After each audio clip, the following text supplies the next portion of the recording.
Biafran agitation, Idoma dissociates itself from Kanu's Ipob. The Idoma people have said they are not a part of the agitation for Biafra. Idoma people say they are in no way affiliated to Nnamdi Kanu's Ipob. The clarification comes days after Kanu was seen dressed in Idoma attire. The Idoma people of Benue State have no part in the agitation for a Biafra republic. According to polls, the Idoma people distanced themselves from the inclusion of its territory in the map of Biafra by the Nnamdi Kanu-led Independent People of Biafra, Ipob. The Idoma people said Kanu, who recently donned the Idoma traditional attire to a court hearing in Abuja, was only using Biafra for self-enrichment. In a 5-point communiqué in Ukpo, Benue State on Wednesday, May 31, the Idoma National Youth Forum for Justice said the inclusion of Benue South in the map of the defunct Biafra was a deliberate attempt by the agitators to pitch the people against the Nigerian government. Ipob had recently claimed that Biafra spans from Tsikiri on the western boundary with Ajudawa to Bakassi on the eastern boundary with the Cameroons, and also stretches from Idoma and Igala land on the northern boundary with northern Nigeria to the Bight of Biafra, which is south of the island of Bani.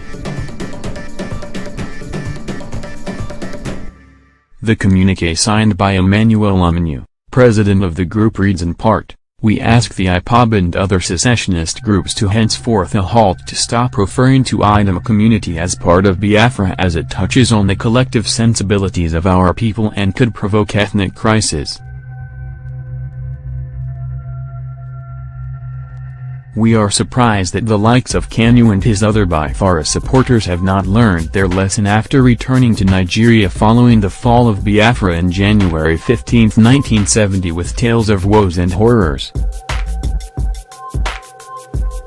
The Idomas and other ethnic groups who have been carved into the maps being circulated by Nnamdi Kanu and his groups.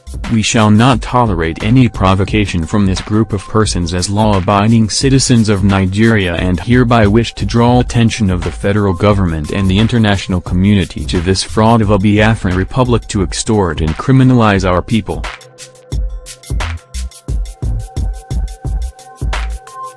Idoma people say Nnamdi Kanu is trying to have people believe they are part of Biafra, but they have nothing to do with the movement.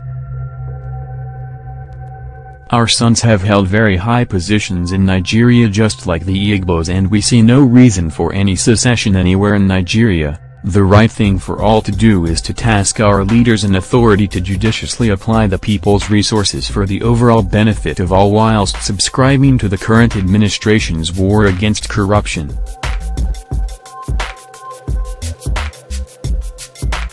The leader of the indigenous people of Biafra, Nnamdi Kanu, on Wednesday, May 31, said the realization of a Biafran republic was near.